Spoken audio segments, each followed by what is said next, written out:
ಒಂದು ಕಾಲದಲ್ಲಿ ತಾವು ಬಿಜೆಪಿಯಲ್ಲಿ ಇದ್ದಾಗ ಬಹಳಷ್ಟು ಆದ ರೀತಿಯಿಂದ ಕೆಲಸಗಳನ್ನು ಮಾಡಿದ್ದಾರೆ.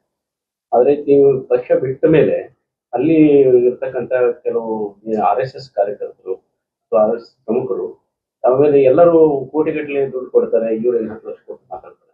₹1 ಕೊಟ್ಟರು ದಾನವೇ ಅಂತ ಇರುತ್ತೆ. ಯಾಕೆ ಈ ತರ ನೋಡಿ, ಪ್ರತಿಯೊಬ್ಬರೂ ಅಲ್ಪ ಮತಿಗೆ ಹೊಳೆದಷ್ಟು ಮಾತುಗಳನ್ನು ಆಡ್ತಾರೆ. ಅಲ್ಪಮತಿಗಳ ಬಗ್ಗೆ ನಾನು ಜಾಸ್ತಿ ಹೆಚ್ಚು ಒತ್ತು ಕೊಡ್ಲಿಕ್ಕೆ ಹೋಗಲ್ಲ. ನನಗೆ ಬೆಂಗಳೂರಿನಲ್ಲಿ ವರದಿಗಾರರು ಕೇಳಿದ್ರು, 22ನೇ ತಾರೀಕು ನಿಮಗೆ ಆಹ್ವಾನ ಬಂದಿದೆ. ಹಾಗೆ ನನಗೇನು ಇಲ್ಲಿವರೆಗೆ ಆಹ್ವಾನ ಬಂದಿಲ್ಲ.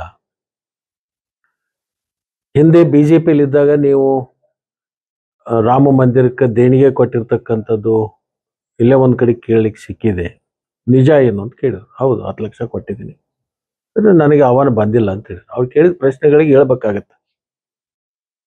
ನಿಮ್ಮ ಉಬ್ಬಿದ ರಕ್ತನಾಳಗಳ ಸಮಸ್ಯೆಗೆ ಎವಿಸ್ ಆಸ್ಪತ್ರೆಯಲ್ಲಿ ಕೇವಲ 30 ನಿಮಿಷದ ಲೇಸರ್ ಚಿಕಿತ್ಸೆಯೊಂದಿಗೆ ಮುಕ್ತಿ ಹೊಂದಬಹುದು. ಹೆಚ್ಚಿನ ವಿವರಗಳಿಗಾಗಿ ಸಂಪರ್ಕಿಸಿ 8088837000. ಇಲ್ಲಿ ಯಾರೋ ಒಬ್ರು ಕೋಟಿ ಕೊಟ್ಟಿದ್ದಾರೆ ಅಂತವ್ರಿಗೆ ನಾವು ಕರೆದಿಲ್ಲ. 10 ಲಕ್ಷ ಕೊಟ್ಟವ್ರದ್ದು ಏನು ದೊಡ್ಡ ವಿಷಯ ಅಂತ ಹೇಳಿದ್ರು. ಅದ್ರ ಬಗ್ಗೆ ನಾನೇನು ಬೇಸರನೂ ಇಲ್ಲ, ಕರೆದಿದ್ರೆ ಯಾಕೆ ಕರೆದಿಲ್ಲ ಅಂತನೂ ಕೇಳಿಲ್ಲ. ನಮ್ಮ ತಂದೆ ತಾಯಿನೇ ನನಗೆ ಲಕ್ಷ್ಮಣ ಅಂತ ನಾಮಕರಣ ಮಾಡಿದ್ದು ರಾಮನ ಸೋದರ ಅಂತ ಹೇಳಿ. ಇವ್ರು ಹೇಳೋರು ಏನು ಎಷ್ಟು ಕೊಟ್ಟಿದ್ದಾರೋ ಬಿಟ್ಟಿದ್ದಾರೋ ಗೊತ್ತಿಲ್ಲ. ಅದ್ರ ಬಗ್ಗೆ ನಾನೇನು ಚರ್ಚೆ ಮಾಡ್ಲಿಕ್ಕೂ ಹೋಗೋದಿಲ್ಲ. ಅವರ ಭಕ್ತಿ ಅನುಸಾರವಾಗಿ ಯಾರು ಕೊಡ್ಬೋದು, ಯಾರು ಕೊಡ್ಲಿಕ್ಕಿಲ್ಲ. ಆದ್ರೆ ಯಾರು ಇದ್ರ ಬಗ್ಗೆ ಹೆಚ್ಚು ಒತ್ತನ್ನು ಕೊಟ್ಟು ಇವ್ರು ಯಾರು ಅನ್ನುವಂಥದ್ದು ಮಾತಾಡ್ತಾರಲ್ಲ,